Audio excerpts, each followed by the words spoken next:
All right, good morning and welcome to Trends in the Papers on 98.3 Mainland FM, the sound of Lagos. This is the part where we get to look through the major trending stories on the front pages of our dailies, and we'll do this up until 8:30. We have our papers here with us: The Guardian, Nigerian Tribune, The Punch, and Vanguard newspaper in no particular order. My name is Mobola Sandra. I won't be doing this alone. Fuhad Saheed will be joining in via the phone line to give in-depth analysis to the stories that we're going to be looking through this morning.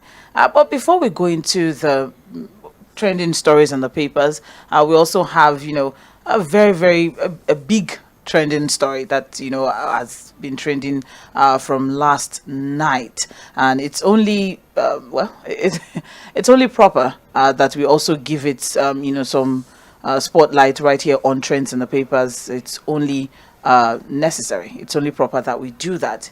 Yesterday night, news filtered in of the demise of Ilereoluwa Oladimeji Aloba, professionally known as Mohbad. Forget that he was formerly signed to Naira Marley's Malian Records. He had quite, lots of good music. He had quite a lot of good music. Ask About Me, Pariwo featuring Bella Shmurda, Blessing, Feel Good. So many good music, so many good songs. So just as some sort of tribute, I'm sure Fuhad also has something to say. Good morning, Fuhad. Yeah, good morning, Sandra. Yeah. How are you doing? I'm well. I'm well. Thank you very much. Well, for me, this is like a personal tribute to the young man, Mohbad, Ilereoluwa Oladimeji Aloba, who passed on yesterday at the age of 27. A very young, talented, artist of this generation. A number of Gen Zs who are very, very close to me will testify to the fact that, he was one young man. I appreciated his talent very, very much. When they ask me, out of these new generation singers, who is your favorite? I think I mentioned two of them, Mohbad and the young man Fuhad. For the fact that I find their art and very unique. They are very, very unique and talented. But again, it happened yesterday, and I think there are still a lot of questions as to what really killed him, how he died. There's still a lot of unanswered questions. The report that he had an ear infection and he went to a hospital and they gave him some injection and then he died means that this thing needs to be proved. On the normal scale, I think there should be an autopsy to dig into what could have killed him. So just at his prime, 27, that's a lot that we need to look into. But again, there are also questions as to his association with his former, would I call him employers or his record label?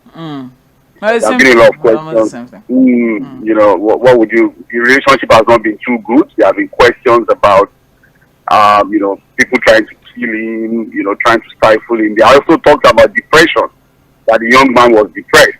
There was a time I think he was admitted into the hospital for high blood pressure. Somebody at the age of 20 is going through that kind of problem. But again, it is all good. It's on now.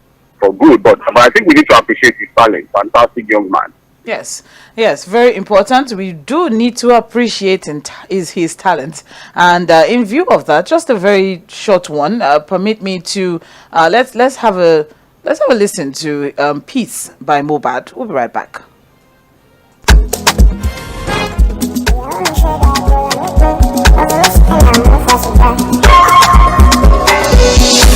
Waiting be this one like this.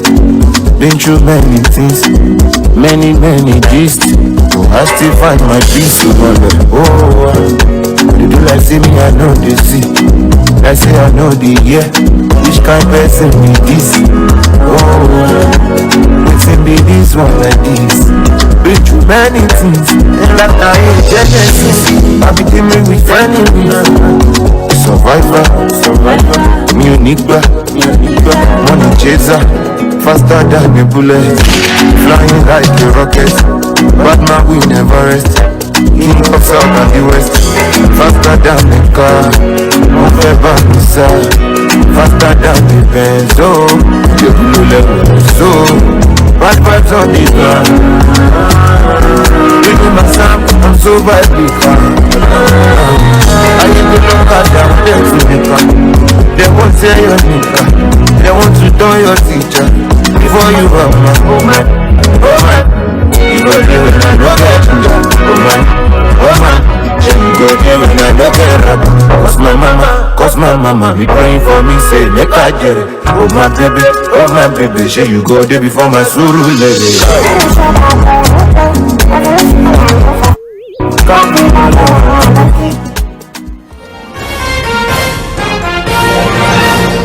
Well, thank you very much for staying tuned. This is still Trends in the Papers on 98.3 Mainland FM, and that was Peace by Mohbad. Ilereoluwa, that's his name. Ilereoluwa Oladimeji Aloba, professionally known as Mohbad. He passed on yesterday evening, and news has filtered in.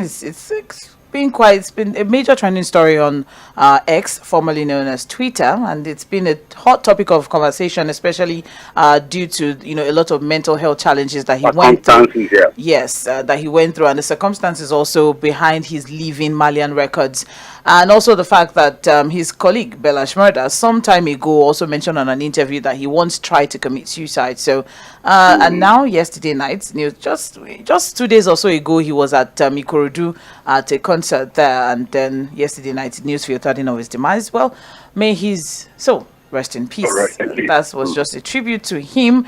Peace by Mohbad. Now let's move on to the major trending stories on the front pages of our dailies.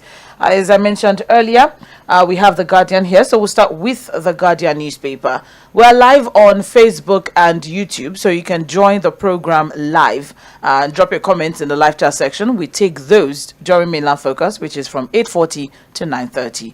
Now, the major headline on the front page of The Guardian: Obazi panel hands conspirators in alleged 7 trillion naira frauds linked to Emefiele.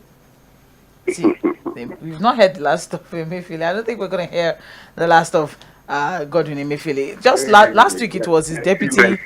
Last week it was his deputy governor. Yeah, and here we are now. Well, we have riders to this particular one. Process hits sub financial system. Top CBN officials, bankers attempt to induce members. Buhari men in subtle move to restrict scope.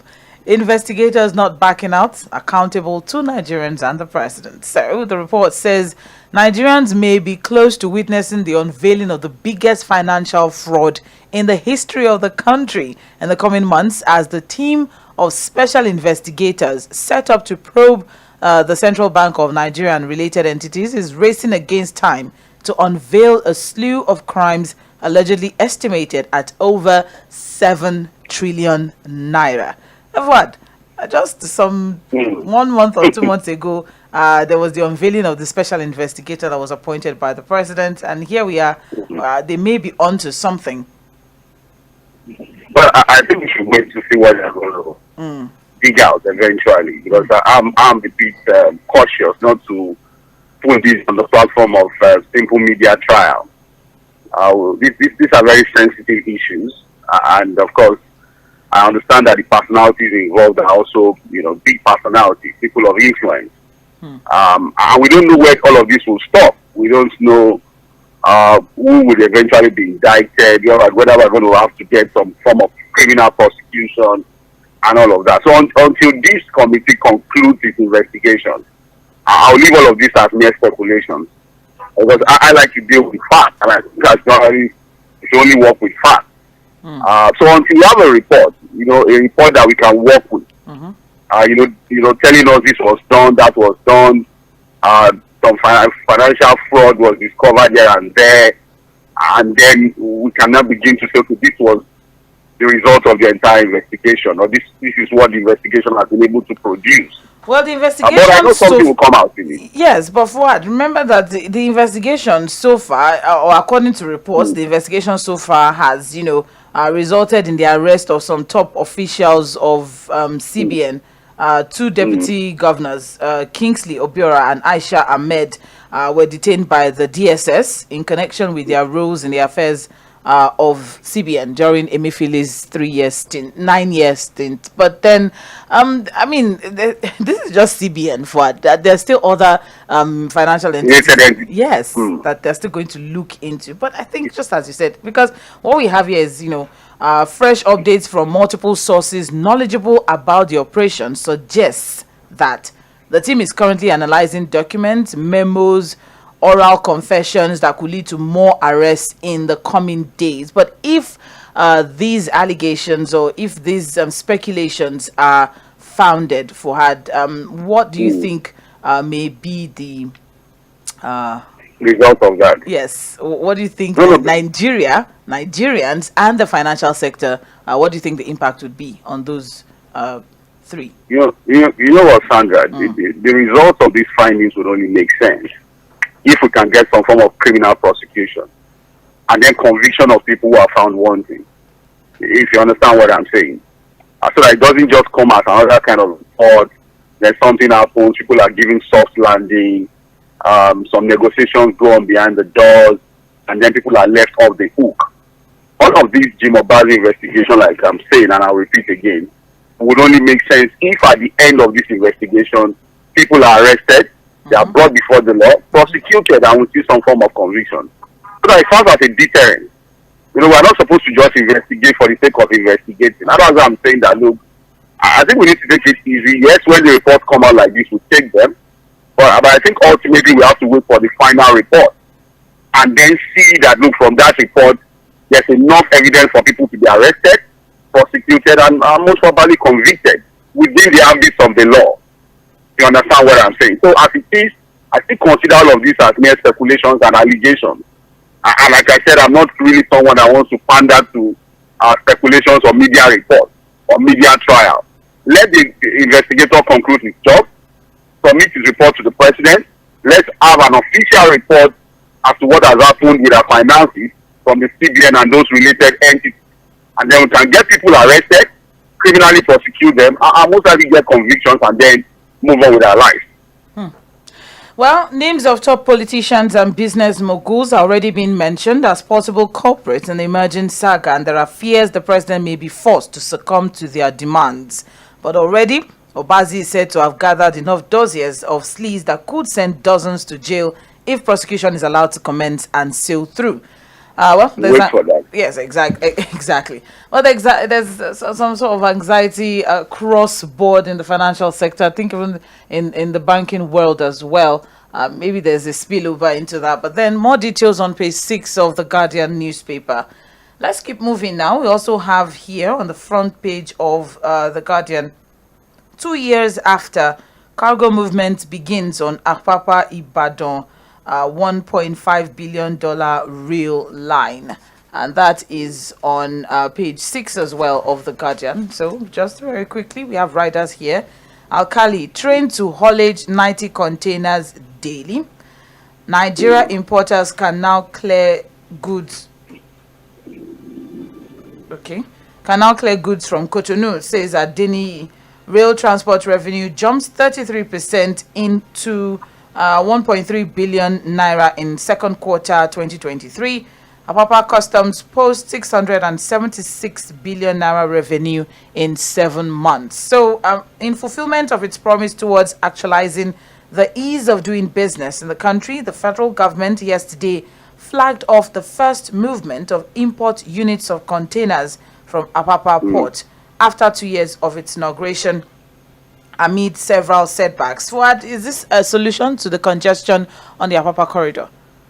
Yeah, one of the solutions. Okay. I think one of the solutions. The plan was to not have all of these containers on our roads in Lagos, or in and out of Lagos. The plan was that and that's what is done in most developed parts of the world. There's always a rail track that takes these containers. Nothing disturbs them. They're just on that track. And you can move so many containers at the same time without, you're putting the lives of motorists in danger. The situation in Lagos where you have containers falling on cars, falling down, causing traffic, damaging our roads, and killing people. Those containers, that's why a lot of people do not know that there's a rail track linking Apapa Port out of Lagos. Because that was abandoned. But now that you've gotten the announcement that it's now back you know, for use. That's a very good one. At least it saves us from seeing containers flooding our roads on a daily basis and putting the lives of motorists in danger. But apart from that, I think the operations of the port need to be reviewed.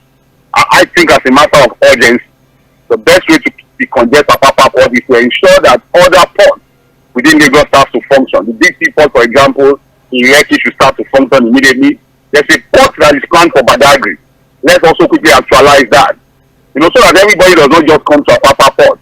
If you have a port in Badagry, a port in Lekki, that would also help to further decongest Apapa. You know, development has caught up with Apapa port. It's now very congested. The area is densely populated. And it has made it very difficult. And the fact that, look, we can't even take our containers off using the rail track. So I think it's a good one, but the final solution would be to get Lekki deep sea port working. And of course, the port that is proposed for Badagry, let's quickly sort that out. And then, of course, normality will return to Apapa port. Well, thank you very much. According to the report, with the movement of containers from Apapa to Ibadan, we expect the Apapa port to be decongested and our roads to be free of container carrying trucks.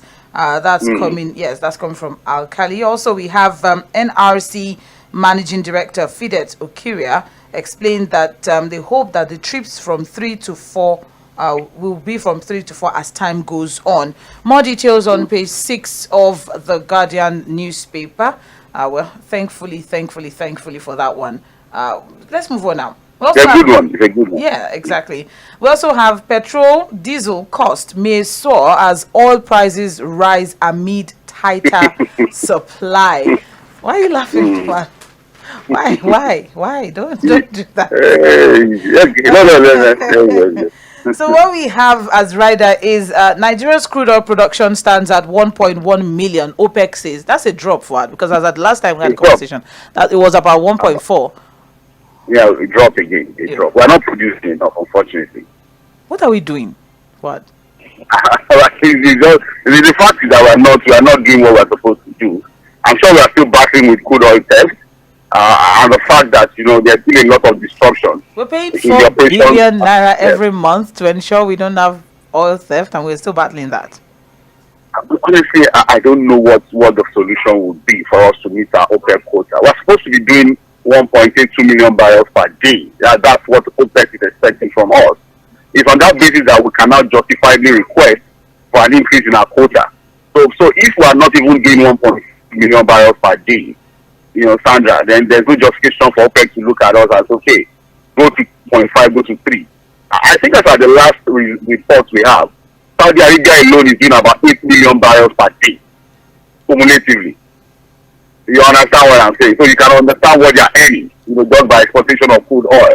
But we are struggling with now 1.1. I think about 2 months ago, we even dropped to less than 1 million barrels per day.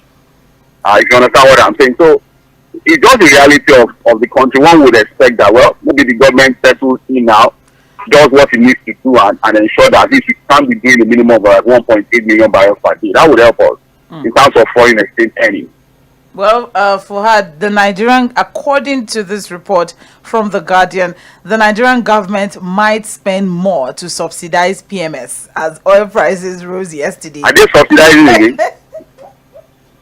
That's why I had to say. I didn't get that report, sorry. Are we already back to subsidy? According to the Guardian report, it says here that the Nigerian government may spend more. You know, we've started this conversation, and it started from the Punch newspaper sometime last week, where we had. I think it was the Guardian. No, the Punch. Was it Punch or the Guardian? It was the Punch. Okay, it was the Punch.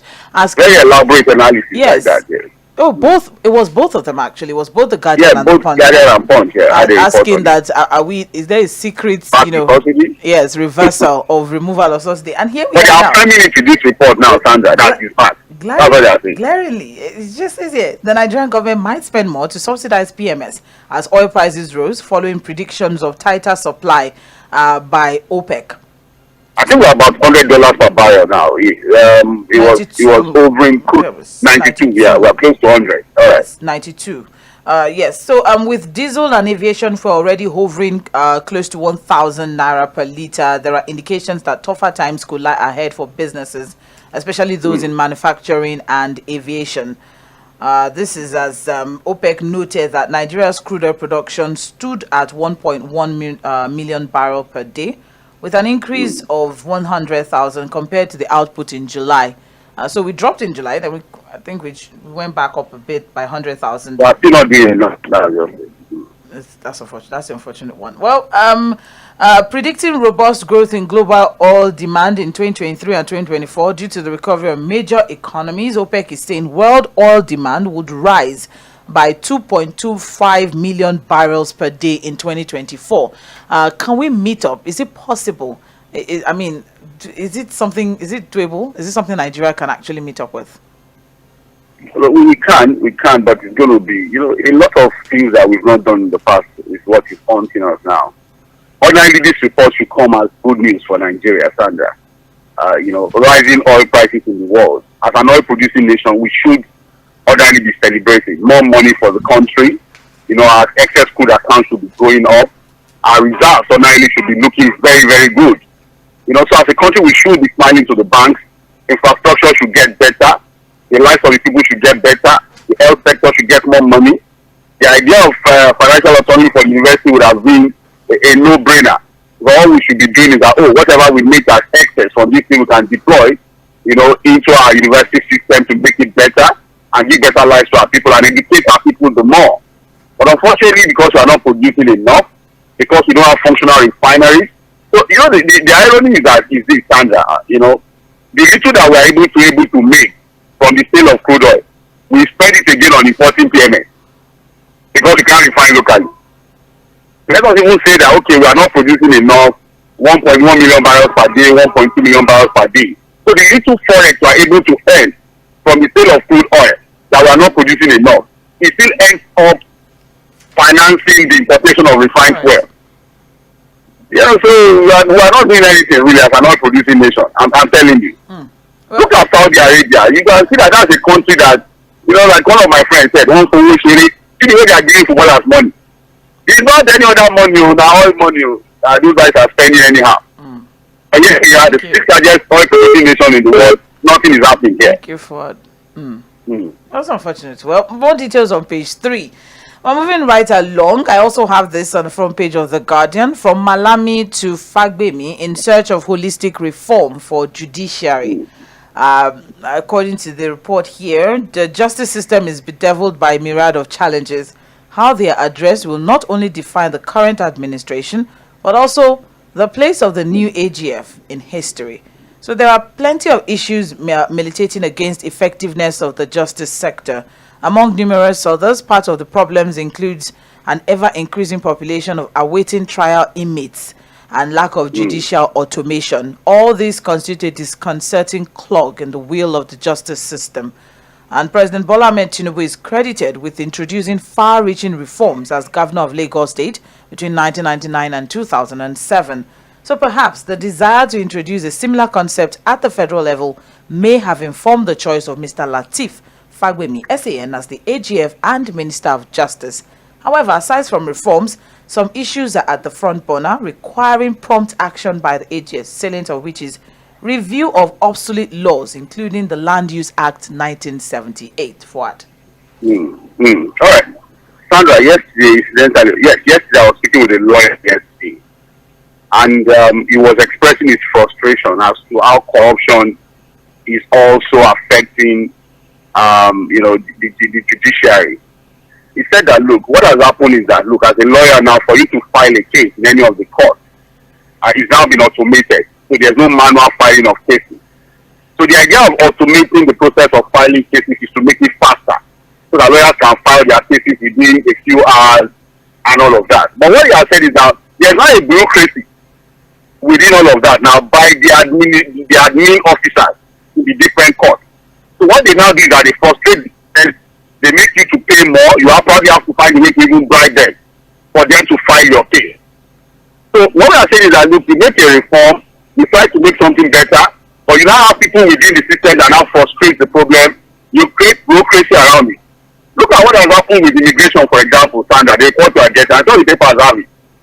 That, the 2 week ultimatum given by the new minister, people to get their passport is yielding some results. I think in less than 4 or 5 days now, they said they've done about 76,000 has on passport. They've handed it over to the owner. So again, you have a situation where even our civil servants are not helping matters. There's too much corruption in the system. They create unnecessary bureaucracy, to frustrate businesses, and that affects the ease of doing business in the country. So that needs to happen too, because in Nigeria, Sandra, apart from political cases that are expedited, normal cases, Sandra, years before you can even file cases, before you can be heard, cases are done, there are no dates for hearing. So there's a serious, because again, we say that justice denied, but justice delayed is justice denied. If you have situations where people are spending 10, 20, 15 years on a particular case because the courts are congested, then there is no justice practically. So that's one area Mr. Lateef Fagbemi needs to look at. Complete reforms of the judiciary. It is very, very important, and I agree completely. We need to find a way to decongest our courts. Let's create more courts, employ more judges to sit in different courts so that people can do justice very fast. You understand what I'm saying? So that's one reforms I think we need to look into.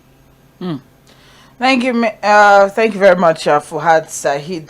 Look, it says here there's a whole lot actually as regards the reforms that are expected of Mr. Lateef Fagbemi as AGF and Minister of Justice, and salient of which I've mentioned earlier, the review of obsolete laws and all of that. There's so much to be discussed. I'm sure lawyers are looking forward to a whole lot. But then Fagbemi was said to have resolved a lot of crises through reforms when he chaired Yabatech Governing Council. So there's a whole lot that he has done, and there's a whole lot that we're looking forward to. The report is quite comprehensive. We can get all of the details on page 4 of the Guardian newspaper, moving really fast this morning.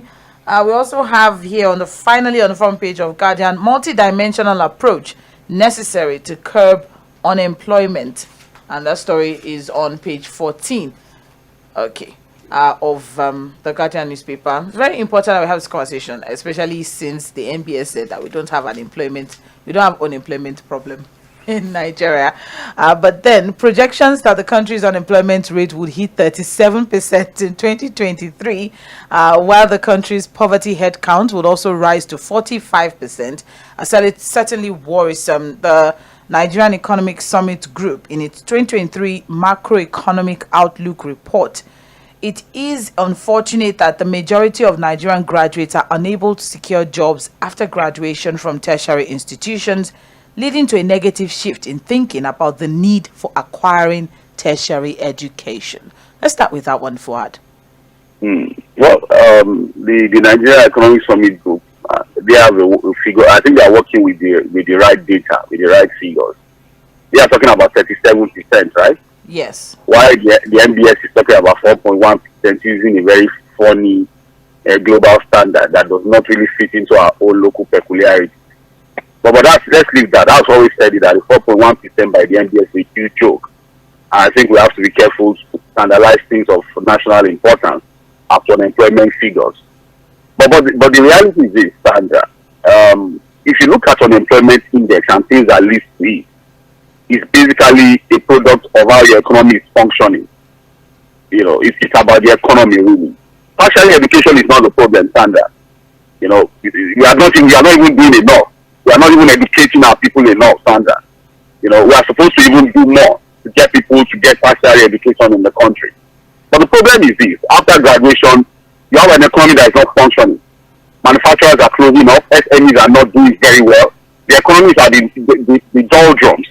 The agricultural sector that is supposed to also be a major employer of labor is not also doing very well. So it's just a reflection of how bad the economy is performing. Yes, we are the largest economy in the world because of some of the things that God has given to us naturally. Sandra, remove oil from the economy of Nigeria. Now, what do we have? Just remove crude oil from the economy of Nigeria. But here is a country that is blessed. Imagine what we have apart from solid minerals, the extractive industry that we are not doing something about. Look at the arable land that we have in different parts of the country, Sandra. We are supposed to be farming. We are supposed to be, Sandra, we are supposed to have gotten to a point where we feed ourselves to the point where we are so self-sufficient that we cannot begin to feed the rest of West Africa. I'm telling you, the potentials are there for Nigeria to harness. But here we are, everything has been left Everybody just folds their arms. The governors are so lazy in their thinking. So the only thing they do is just wait for federal allocation at the end of the month. Nobody is thinking, Sandra. Unfortunately, the things that will also drive our economy, power, security, infrastructure, because of the level of corruption we have in the country, all of that is also at the lowest. There's insecurity all over the country. Infrastructure is terribly bad. The federal roads are terribly bad across different parts of the country. Added to that is the fact that power sector is still struggling with 4,000 megawatts. How do you power an economy with 4,000 megawatts? An economy as the largest economy in Africa, and then the power sector is struggling with 4,000 megawatts. So there will be unemployment naturally, Sandra. To fix unemployment in Nigeria, we have to be deliberate and intentional about it. And it's about fixing those real issues. So until we do all of that, Sandra, I'm sorry. Don't be surprised if the real unemployment is about 50%. In no time, in the nearest future. We are not doing the right things, and until we do those things, nothing will change. All right. Well, there's a whole lot to take away from this particular one. I mean, with the rising, according to this report now, it says with the rising rate of unemployment across the country, many young Nigerians are heeding the wrong narrative about the relevance of education. And they say school has come. Education is a scam. That's the catchy phrase now. That a lot of people are saying. Yes, I'm with you. You wanted to say something? Sandra, I've met young people. While growing up as a young man, or in our own generation, I'm sorry. The idea was you go to primary school, secondary school. The next thing you are thinking about is to go to a tertiary institution, to get a degree and then find a way to just move on with your life. Well, I've seen young people now, Sandra, after secondary school, you ask them, they say, no, they are not even interested in tertiary education. So it's not as if it's not just university or polytechnic. Even a technical student, they just see education as a waste of time. And so what they think is that, look, I can function, I can make money. And would you blame them, really, Sandra? When you have people who spend 4 or 5 years in the university. On education, do you agree that there should be focus on contemporary relevant education for graduates, saying that skills alone will not necessarily solve the unemployment challenge, that there should be opportunity-specific skill certification and recertification for everyone to find a place in the scheme of things? So rather than just going to school studying sociology, for the love of everything that is beautiful, Fuhad, what someone who studies sociology now in Nigeria, or someone who studied zoology, there's some courses that you just know that what exactly is going on, I mean, especially in this country, or the realities of this country. So do you think maybe there should be opportunity specific courses or programs designed for undergraduates? You see, Sandra, we have to be very careful to begin to think that there are courses that are not relevant to survival of humanity. It's just unfortunate that we have not structured our society to appreciate that, look, every course of study in a tertiary institution is actually relevant to the existence of human beings. For example, let us look at even sociology, the idea of looking at the relationship of people in the society and all of that. Those are important courses too, Sandra, because it's even about the functionality of our society and about how people live and integrate amongst themselves. It's just unfortunate that we have not built a society that appreciates things like that. Sandra, if you go to developed nations of the world, okay, what of people that all of this anthropology that just go into caves, that digging up things and historians? Every course is relevant, Sandra. All we need to do is to build our institutions to a point where everything becomes relevant in society, and it's about building a society and an economy that can accommodate everyone. No course is useless, Sandra. I agree that we can have specific skills that begin to position people for integration into the business world, into the technological world, and all of that. Yes, but everybody cannot become engineers, Sandra.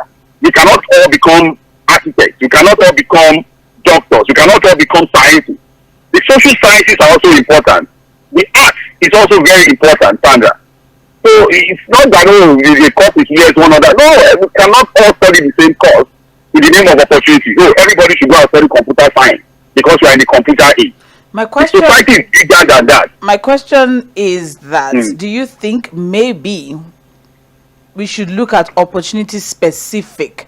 Now I'm looking at, say for example, now in Nigeria, say for example, there are so many problems or challenges, and then designing programs or designing courses that are specific to our own reality here in this country, and then some of the materials and tools that they use in all of these different courses as not using the international books or theory and all of that, using something that's much more relatable to home. I agree that we need to update our curriculum. Okay. I agree completely. Just yesterday, I was having a conversation with the MD as to the relevance of some of our teachings in the past institution to the society. I think one of the things that is lacking that we need to look at, apart from reviewing our entire curriculum, is the idea of entrepreneurship. Where for every course you go into the university to study, you begin to look at the business opportunities from that course and how to make it relevant to yourself. I think that we need to look at the idea of not going to the university just to think that somebody will employ you. Every course has a business potential around it, Sandra. Exactly. And I think that's one area that we are not really doing very well at. We need to review the idea of thinking that, you can only go to university and employ that somebody will employ you. That course you are studying, what are the business opportunities around it that you can harness?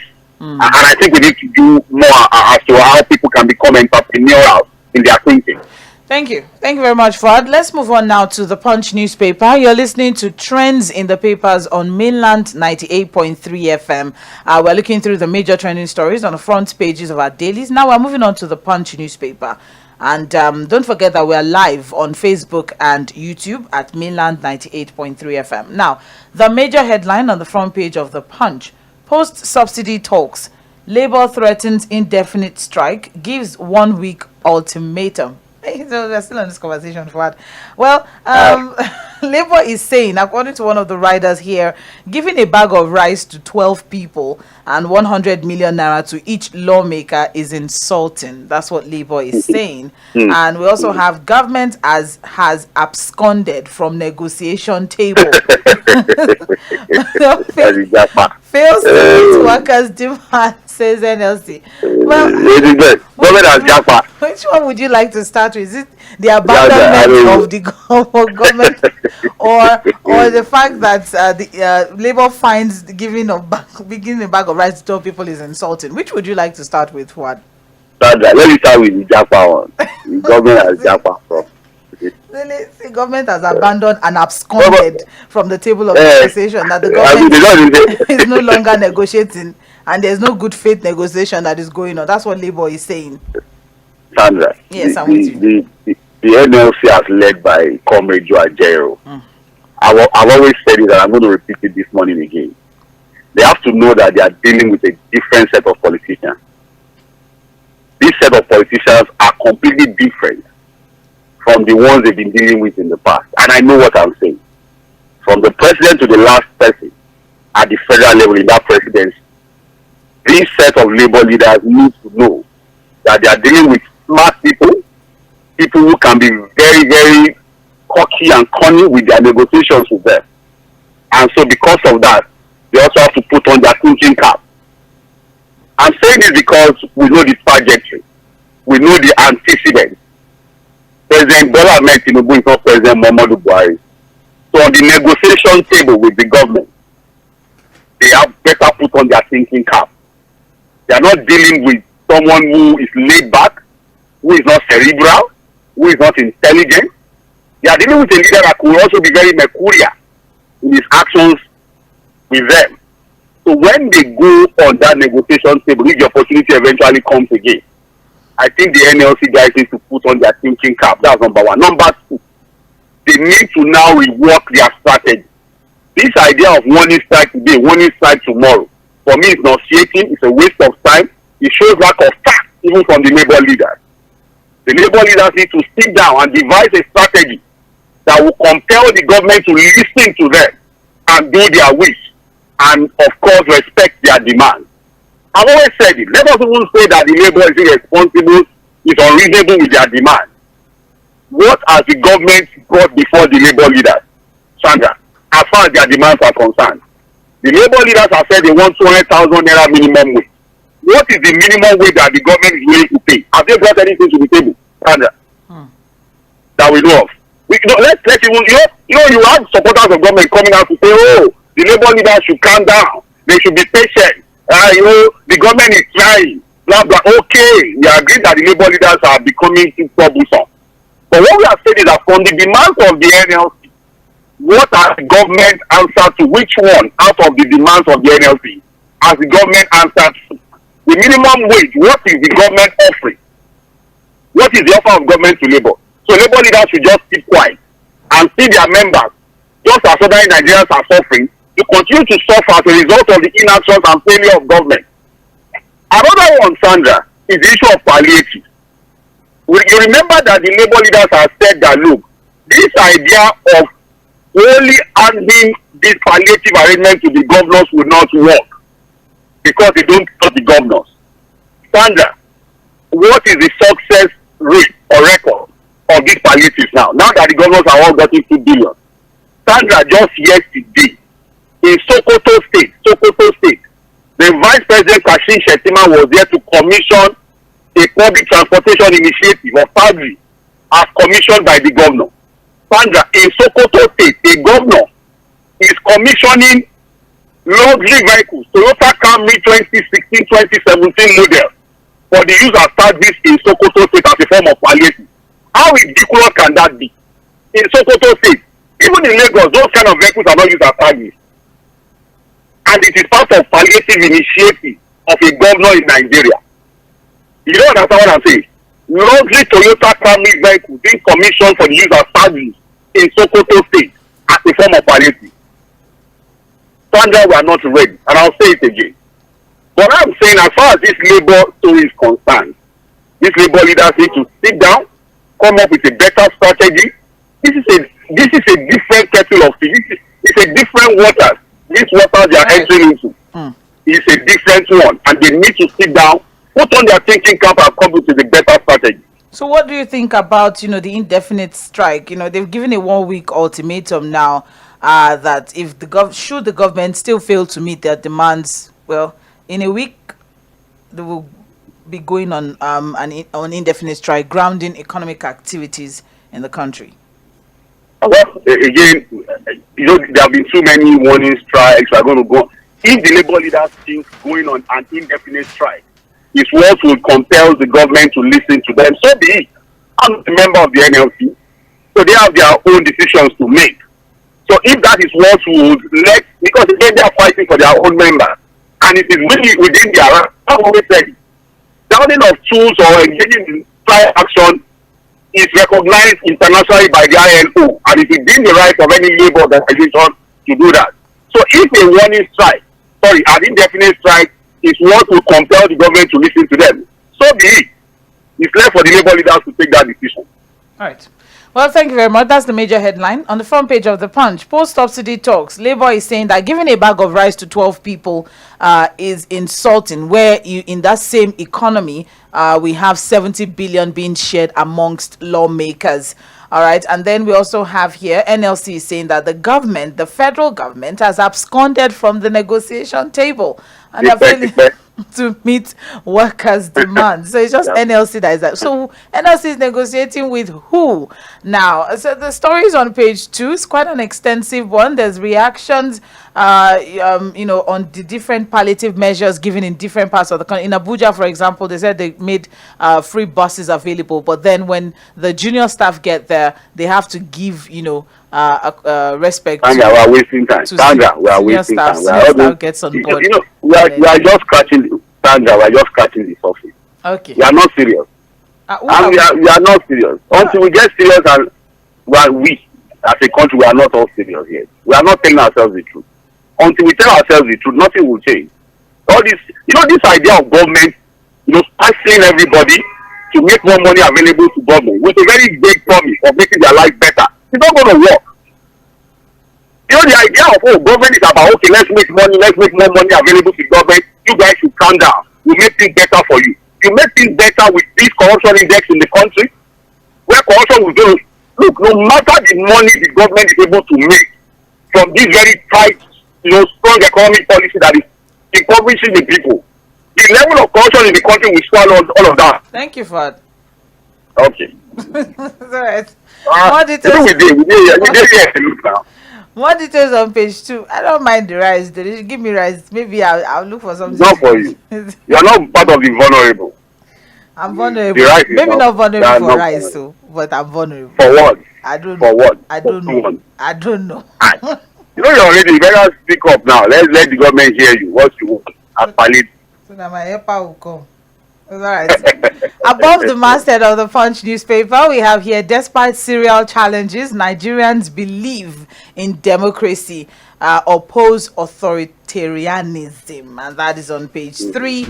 Just very, very quickly, despite in spite of the fact that democracy in Nigeria has passed through major phases and developmental tests in the past 2 decades, and also the many challenges in the country, there's a report titled Open Society Barometer that indicates that democracy is still preferred by many citizens.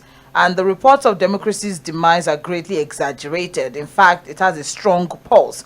And the gravest threat it faces is not the rival appeal of authoritarianism, but rather the question of whether democratic leaders can deliver for their populations. Very quickly, in just a minute, Fuad, do you agree?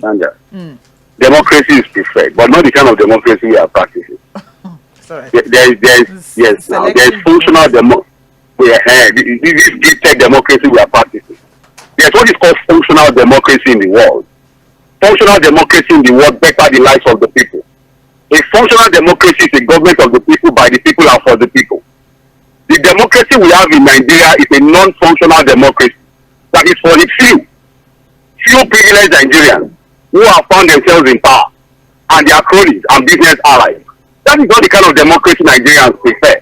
So that story should be very specific about what kind of democracy we want in Nigeria and by extension in Africa. In Africa and in Nigeria, bringing it back home, we've modeled on the idea of democracy. And so what you have now is a form of authoritarianism that is wrapped in the toga of democracy to deceive the people. You know, in this country that you have local government chairman prostrating for a governor. Is that democracy? In this country, a governor relocated the deputy to an abandoned building, and that is democracy. In Ondo State now, the governor has suspended the media aid on the deputy governor. That is democracy. We are fighting a democracy where people vote and they are asked for coming to come and exercise their franchise. And that is democracy. No, that's not the kind of democracy we want. We want a fully functional democracy that works for the people, that benefits the people, that transforms their lives. What we have is a democracy that is for the few and privileged Nigerians who are in the corridors of power and the business offices. That's not democracy per se. Talk of authoritarianism wrapped in fake democracy. Thank you very much, Fuad. Unfortunately, we won't be able to look through, we don't have the time to look through the remaining 2 papers that we have. If not, we would have been able to look at Nigerian Tribune carries the Akeredolu Aiyedatiwa story, where we have Ondo. That one is also the replica of Edo State issues coming up there. Yes, but then Aiyedatiwa has said something that there's no issue. Still loyal. Yes, he said he's still loyal to the governor. Yeah, exactly. That there's no issue. Maybe they will remove his office too from the government house. Move it to one. You know, Edo State and Ondo State share borders. They are learning. They are learning from each other. It's okay. It's okay. Well, they are brothers. They're brothers. They're close. They're from the same. I'm sure Akeredolu just asked Obaseki, "How are you doing?" Okay, just give me your template. Well, Nigerian Tribune also carries this story from the Chief of Army Staff, where it says sit at home has ended in Southeast. That story is on page 11 of Nigerian Tribune. NIS cleared 60,000 backlog of passports in 4 days, says Minister. That's on Nigerian Tribune as well. Gunshots as NURTW factions clash in Abuja. That is on page 25 of Nigerian Tribune. There's a whole lot of other stories you can get on other papers. But then that's a wrap for Trends in the Papers for this morning. We'll take a short break. We'll be back by 8:40 for Mainland Focus, where you, our dear listener, get to be part of the conversation. It's going to be an interesting one, so please stay tuned. This is Mainland 98.3 FM. My name is Mobola Sandra.